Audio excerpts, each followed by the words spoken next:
wo ko baabi na baabi a wo kɔ no wo bɛbɔ atra nsu abɔ ago ansa na watwam sɛ ya napa sɛ ya wia sɛ ya najo ya bɔtra nsu a ya ka ago ansa na ya bɔ atra ɛna sɛ driver ni wo kɔtra nsu a na ya bridge a ya bɔ abɛn wo bɔ abɛn ansa na wo de car na tra akɔ because ono so oyo man enti nsuo tumi anu oden nsuo tumi ehu but efe ye won nsuo bi a menim ewo Ashanti region na me de metwa mu amehu na oyo ba na ye de fia kana ma waye half nipa ena wasan ehye ntakrabo atare ena nano na ye sa akọ enti me de sa na oda ne ho adi a kire me very beautiful na eye otwam emre bi nsuo bi so da baby amete ewo Ashanti region ho eho de oye friendly intimate akọ ne ho ekopo libation ekosra de me man offering because me ho wo na mabesoe no ena fiti me fie kọ ne ho ne nwane nti ne tai kọ ho e de na ntwe no fu nsuo ne ade kọ ho ekosre apaye ti wo hwe me videos ni bi kura na bebre na bi wa na me koto ho se ye sensuo na one day bi me call ho no drum me do open na me hu se nsuo no ne mma e twam wo nsuo na akose na me gina aye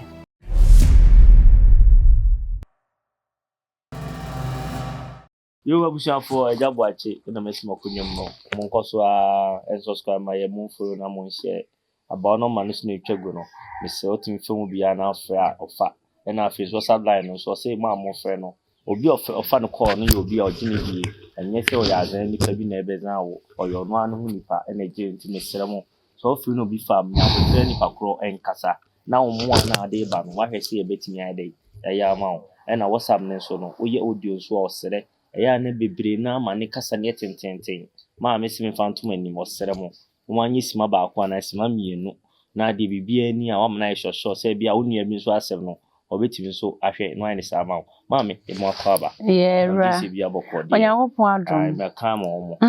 yeah na ma pepe enem dia 7 nam wo okay me dia 7 nam asmam de nam no ma ndus meka okay wama yon kwan se timba ho ide fa che na so mebusa mami papa wani bi ya che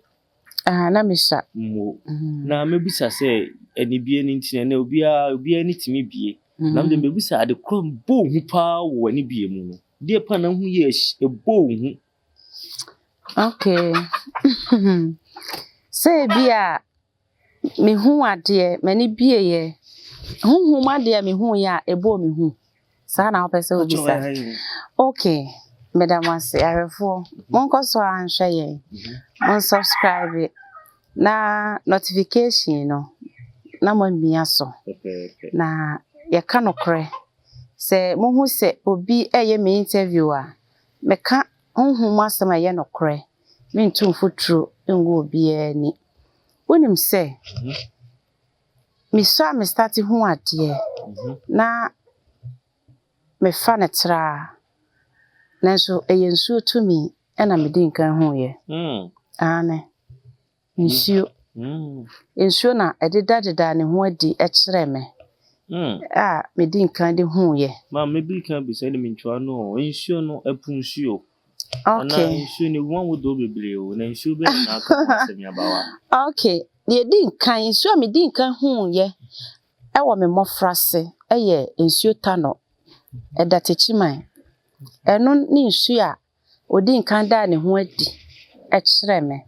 na said the enkrofo describing no yesa na me hu no said na enkrofo describe nsuo tano no a me hu ne pan no enye sa na otie enti ye wo nsuo nim niama bi wo ho a ye ka ankrofo aka say wom na nso na nipa hu but na me hu ne free yeah na me hu nsuo ne free nti me ni obi ejira nsuo na no kra na me ka o se wo hu sa nsuo ta no na enam bi wo mu a yendi na nam no wo ne hene oba crown boniti wo kire obi o se wo hu nso na me hu den chen bi den nsuo ni mu a crown we si ni ti pure gold a shrine Omusi omu me hu several times. Na dakwa eya wia anwumra wie mu boko be sa mere. Na mitibro no bi efra ho kenten ti me kohwe yesoma ye ne yakosa nsuo. Ti nsuo no ukwa na wasa basi nchen na wasoa. Yes, I be too nsuo ni se na mahu so obi gina me so e won nsuo ni so. Ti pagya me ti e na me hu na ose me ene tano. Me ti me ho kire omo wo ani omo wa akomapa. Me ka kire obatan owo me no. Wo se ebeyi. Da bia me de me kota no mu a me de asemba. Ansa na me be hu me papa fie to me ai wo ho ni nsuo to me e wo ho nti me de nsuo to me pa e na mahu a abo me hu. Yo, sembi ka mama say e nsuo tano e no di kan hu ye. Na mum na oka na nipa ngini ndi afie si beyi be ne hwe beyi na ne ye fa so aba no. Biji so obi enhira won komo ye bi ko so na subscribe ma ye na adoma na won fansa boso na hye ma nua bi nti abakosi bibi biji se oye ne se bebo ye nyina am yetimi akonkan mama Papa bako kan hwe yi de ye pen hwe de anye lucky o ene nsu tini nyina ni asesa ene nsu de ye fichire kura no ene timi bu nsu ni ebu wo ne de twa ye ane gata ene nsu nyina ti ma yonti nsu honhom e wo nsu eni die ebu nipa hu a ma wo se de ni die ma nsuo ye be se yete kire yade ye abawa medase nsuo mankwa nsuo ma owuo nsuo ye odoma kwa Nyankopon abode a nani kuhu pa esanse nsuo ye nkwa na broni kura se water is life ti nipa kura ye se ye nipa dua fiti ye tirinwi be se ye na ase mowere nsuo ye 70%. Na chese nsuo na de ye nipa ekoba abode nyina nso ti eya asase nsuo enso na asase ye den eda enti ye ka se obi edi nsuo nia nipa ni nyiche nipa na abrabo ye fe ne niama eye from na twen mu no onye nhunumu nsuo tumi ye tumi bia odani ba bi o meka o ofre na obeba ofre na o ma na mo ofre no wo ba e wo se o ma ne sanko enti wona wasisisi edan asisisi nsuo so no eya na me re homo mo because o mo de how e to nchire maso e na wona otetete ban nsuo a odware ya na o mo hu fi o mo hu semana huro etene kogu nsuo bi mu no eya na me di ya o mo obi wo ho abro no wote so nsuo da ho nsuo mu na se beto a na wakohwie agyanan agum na afa nsuo no na ekọ ehu pa ehu nsuo ene twa nipa ho ehia boye ho ban nsuo tumi ene pagya yen edi free mere ye omude ye gina pen bi a ede ahoden ba ansa na energy saka nyina beka se mene no nsuo tumi ye highly powerful pa obia woni tumi but misuro nsuo tumi enti na nsuo bi wo ho a wo kọ ho na onim na manne ne na mamra ye nkọ ho ti obi wo ho a wate se yesi ye kọ nsuo ho kọ ya ade na odimirika gidi na akoye bi wonim nsuo no na chi wade wonim na kade wonim da ye sa na ma ne wo ho na akoye bi nsuo ho ye wokwan ya ye fa so bo agonwa ne nsuo na ye wokwan ya ye fa so bo agonwa ne na kasa wie a kire na ye san sere no e ma ne kọ ti nsuo die nsuo to mi ye ndi rough enti na ye fra ne bodua a ekum nipa no Mami asema ka mabuhu kakra fisi ni enim na me bisa masim bisa me fafiri ha mami nsuo bia honhom na ye honbone okay na ebi nhye papa nsuo nyina ye nsuo nyina honhom ye honhom bone etese abusia emre bia ye ka me na odi nkomo bia me ka se abusua bia wo fie tumi a ehwe abusua ne so eye tumi pa nanso mre ko nanim no na bayie de ne ho akobata na tumi no aba fom ensuo tumi die enka ka menko a enka obi ka sensuo we nya enko ka bi na nipa na ama nsuo ayebone me ene wo ene ya mansuo ayebone esan se me frede bodua na ekumwa na me de fia yeden aka no esan se sankun na yede wo ba na ye bedane amawa ye twa moja edigu ne so ensuo nsu chisa enti immediately amudi moja be ka ne pe mama na start so moja enti tembi obe frefre mo frɛ ne so nkodi ewua na wokɔ na mo wura fi sɛ baby owo wo hɔ no ɛhɔ a na nkwanso wa na sɛ wo frɛ de bodua na eyeyie dia na kyerɛ sɛ wo bisa nkwa tenten a wo benya na kyerɛ sɛ wo hu na kwan na akɔ hɔ kɔsrɛ yiyedi a ɛwɔ sɛ wo nsaka atwate ase sɛ yɛ de nsuo eyi apaye ɛma ne yeyie dia na kyerɛ sɛ nsuo tumi na nkasa na mfa ho ne baby efiri ba otimi de ye bibia ma ne yeyie na ye nipa na ya tena se pese ye kire se wo ya me de nsuo wo be bodua ku na me de wabusua adase aden bone be oyo nyame abode Nyankopon bo ade nyina wi ade ba ko pe no ka o se na me honhom butu nsuo no ani na ade bia wo bo ye nso wo de ne honhom ye den ewurawuram enti se nyame honhom butu nsuo ani dia na che se wo se nsuo no ye nsupa but nipa ma nsuo na ye den nsu bone me kan si so ma wate ase se wo kɔ baabi na baabi a wo kɔ no wo bɛbɔ atra nsu abo ago ansa na watwam sɛ ya napa sɛ ya wia sɛ ya najo ya bɔtra nsu a ya kan go ansa na ya bɔ atra ɛna sɛ driver ni wo kɔ tra nsu a na ya breja ya bɔ aben wo bɔ aben ansa na wo de car na tra akɔ because ono so oyo man nsuo na da ho no eye kuro eye kuro si nsuo ni yekuro wo kan sembi minia o sise o bo nsuo tra bob kokoko sanso na driver na so di car e tun so ababen na mebisa se Mami yenam kokokoi me hu mpun bi ada ho me mo aben so ka hu se bi nipa da sin na etwe me bon so aben hu mu no de na ekoso wo se mbo aben ene na ye ka no unseen spirit ensuo ye unseen spirit me no mi no ye hu but ye gidi so mo wotumi adentia senka ye mfro mo mudua ti se wo gidi sensuo wotumi a ye frɛ bodua de a e ma ne ye yie de a ene na o twam abo atra na ka hu se woda ho okay o tra na ize se obebo atra na David o wo ansa na no mo ba ebi mu benya mfasode wo ne so ebi benya no me na ne ni asem ti utwam a ahobrasiem na ago na watwam na mesre twam o it's not so hard for you to ask enye hu enkyere se wo wako school nti ense se wo yesa Mami sofu timi yesa ade no ebi am o mo kura mo ye sofu ade na sofu du bridge so ogbo aben ebi anam sofu na dwen kyere ne se wo so ogbo aben ya na wabo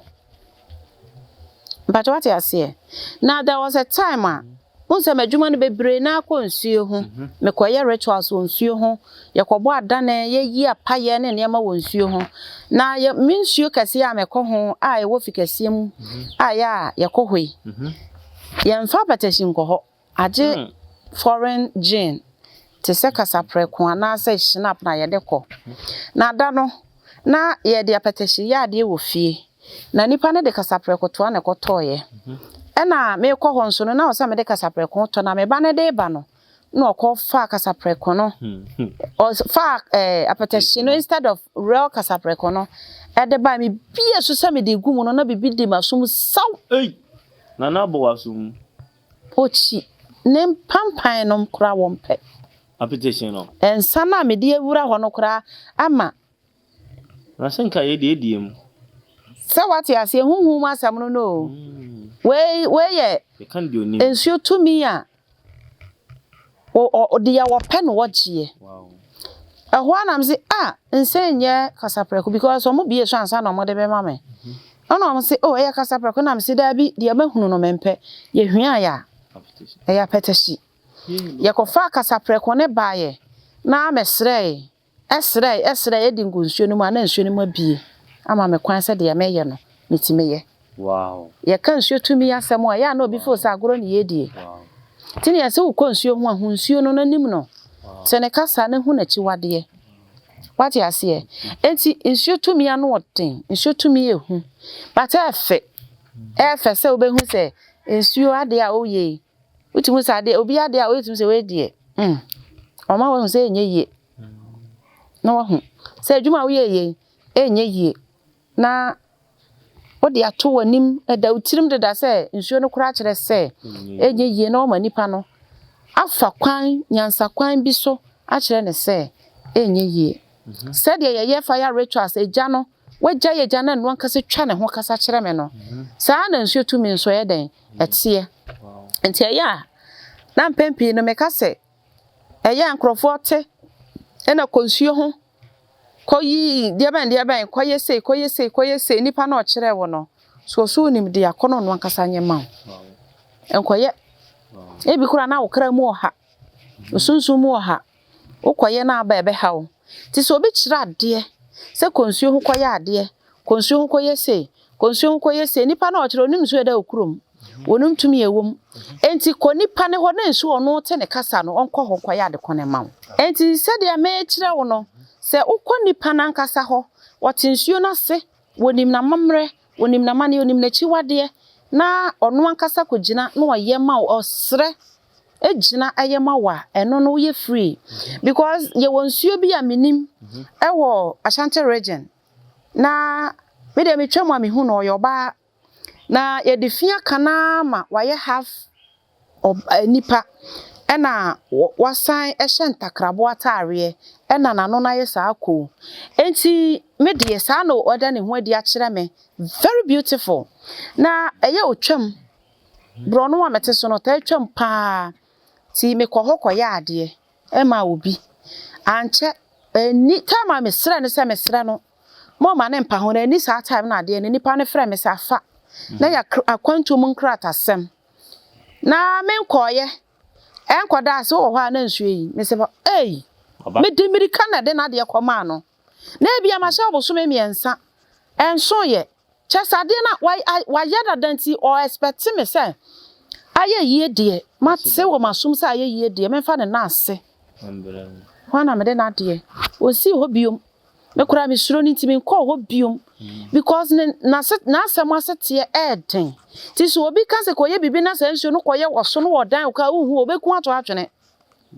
koye ma na ye yia uhu enti sa empempi no de obeye ne se so obi be kire se konsuo no koye se ya na oye geniwa ofre na kone ho na ko hunu na ma onfa wankasa kona fo wani mienu wei fa hunu bi se wo gina ayade na ma mo kan kire se fa osika bra na kome ya ma it's a lie. Wow. Fa sika bra ye ebeye bibia ma ono nyina no bebre na anye but wo so wo nsuo tumi ahoden na otimi ni nsuo ya ade ma ne nkoko gina nsuo ni munya wade ne ma. That is what we call nature. Wow. And the power behind creation. O command ya ade nsuo tumi no ensuo na ye ka se kro wo nsuo ase no akakakra nchirechire mu no mo nchire yeye ensuo bi ani ho a me de me hu a ewo kuras ewo nsuo ase ewo kuro ne so ewo nsuo ne so eye kura eye hidden o ba me ha ye kiro se me dan ni a se me nkan nche ne na wo hu aje o ba me ansa na wo hu me dan no but ye nyanti ase se nsuo ase kuro emre bi nsuo bi so da baby amete ewo Ashanti region ho eho de oye friendly intimate akwa ne ho ekopo libation ekosra ade me man offering because me ho wo na mabesoe no ena fitimi fie kwa ne ho ne nwa ne nti me tai ko ho e de na ntwe no fu nsuo ne ade ko ho ekosre apaye ti wo hwe me videos ni bi kura na bebre na bi wa na me koto ho se yes nsuo na one day bi me call ho no drum me do ho pe na me hu se nsuo no ne mma etwam nsuo na akose na me gina ye one ne mma fe pa eto te se star no wow na me gina ye na me ne awura bi ye adwuma na me tapo ne se nsuo na de mi ntimi nye de me be se mommy ada na me se one ne mma etu kwan omukọ baabi wow na eye ne ya se ohoni ani a ohu because ade na me koye saamre no na hia me pa enso no ni wura na ode na de no koye waye busy okoye na de enti mantimi anya ne ameyeye enti otinsuo bi kasa na oti na chi wade ase na hu na pede a ukwane ho ye very easy ma na obi oye nsuo adwuma so oka se wotena nsuo ho ye adwuma no eya omuhu nsuo no wow ti ye ka nsuo ase se ntumi e efiri nsuo ase tumi e ti nsuo ni mu enti ase mini padua ni uhu me papa me kra ehye me mu hu se uhu sa na nsuo tie ensha me na ase ensha me to se bi ka fra wo atimi mu wo hwehwe me a huhu mu ana atimi hu me kra ti wo de ni kan ka se me kra ti ase a na wo disivu ho o ya bode nsuo no body na wahu no na de keka ho no atini mu o awose wo hwehwe no wo huhu mu na obi ni man ana na kura ana ni kuro so ekire wo ansa na wahu enti so obi ka se nsuo tumi ye se nsuo ase tumi o ye dede ohunu nti jaika eye very beautiful ade anyame boye se wo pie ni mu ma hu na omukuro ye cubicles nkete tiny oseme man ni me garden ni aha na ye di agro aha na ye sei sa na nsuo tie wow tie kan nsuo tumi me burabu ase o kwa ye den kuma mota pono na bie ni mu na watimi ehu no enye se wo hya ase o nhya fom owo nsuo na mu wudi ni nsuo na mu na ye omoman enye fom papa what you say yes a ship nkrofo de cars pie fi ase nkrofo de enwi trailers na hwan ye beka ho asem ye beka ho asem it's our time say nkrofo so makopo ase ba no omka no kura kire ye ne ye hu sampa wako there are questions they need to answer your color say won suom po ase won color they should come out and tell us wow you see omo ye half fish half human which is a lie omo ye creatures omo ni form they have to explain wow and so to me bia me hu ni bia na ye creature only form but what is say nipa nyame bo ade nyina na wa mu nyina ti ase nipa sunti na omo nyina ye hindered aye hwehwe aye hu enti na mwati akora wa ma mwati aye hu omo because they are very beautiful mwati ho ye fe uhu mwati afita ubenya nkoye nipa na ne betena nanso because of omusu ni omo ban se de nyame bo omo nti ye betete omo na nyame ama omo aka nti wohwe nipa mu kura na omo ye nti ahade ye omo na nka de oye sunsun wow ti show to me you very beautiful so obi tena ba bi kan kira o say ye mfa show to me mo mpa ya ka kyen so de bebo o fro suru nyankopon to me no afra sase to me o si onyame to me ye to me pa ye show to me me frɛ eno na be pie nya bone de enya photocopy enya bronsam de ti ye sua mpa ye be kire mpa ye bo aye timide odoma kwa nyankopon abode a wabo etwa ye ho ahia ye mfa nya hwe no tumi ekura mu no ye be kire kwa ye fa so de bom pa ye no da sani mpa ye tia na wagya dede ye ma mo ko gunkrofo adwuma mi ngo obi adwuma madam ase ahwefo na etifo etoda won momye ye nka no fe nature servants e dinenda so ka kwa ene ne ate ase di ntedin ma nyame nkoso enhira wo amen o se nyame abode efe ene migi se encheche be kwa wie na obi adwuma gu ne ebie nipa bi nso ani mama papa me busa ma asem no na nsuo what come me no mete yi ene menya atenka bi amansu menya obuo kese pa amansu efisi mbebre no ye nsuo se nsuo di bone etime ko ho kwa na emeden na ma membusa ye nipa nsuo no nsuo abobom ti se nsuo bi oba bi eda no kre na mebusa se manso de nsuo ntam ana ti se de nipa manso de dan ntam nsuo wo manso wo musa ane nsuo etesa pa etesa nipa o yesu they are into tribes nti ebi kura ye nuafo nso omumu apai ebi ye ntafo nso omumu apai nti nsuo ba ko ne ti nsuo a ne ti ye ba ko apai mienu na ebre bi a ye ko obodan kofi no oluman kire nsuo no ebia ne de ebi da ba bia yeti ebi da ba bi foforo ebi da kwan ya so de ko ebi de damusa bato mu nyina last day no no makobodu nsum nsuo ba akope no makobodu river de nsum enti nsuo bi ni nsuo bi nka tano ene bia enka yes nsuo mu ye nuafo obi o se mebo bi omra out no meka bia da western region eye tano nua bato mu nya den enka the history is what we will teach about it later. Wow. Mama, asem part 2 beba. Part 2 beba. Ye say ye nyina ye suma ye de na esua de enso. Usua de ne ndi aboro. Okoso subscribe ma ye. Adoma ne nso bo modern afa on side e kama ye. Mama no man nso na etwagu nature servant. No man no say or the offer and the send WhatsApp message. Ne mo send message na mesrew. Eya na bebre na kasawa. Nti ama wontimi ntie ndwa ne nua bi nso so nti mesere mo adofo no nse ma mu ntie ampode ne ma aye oso ma kasa nye tietia ba bi o won so nye yera kwan on de ono san so nya azan nti no o krom finfin ba bi oboko bia nti no o mmere no hu no na megiri se obe ne san so amaye na se asemisem na ejabo achment yam bisa ma won so a comment section obitim dia dai ato ne mu nkasetia ne ya na mu hweye isem ne chaye adwo kasetia me abdo beja no na wa se ntino ndija wa ebe wi wo sei yi se befa ne nyina ye nhira mama yeta wase pa let's me that yami onhira wo amen da se ne ebe sen ehia bi thank you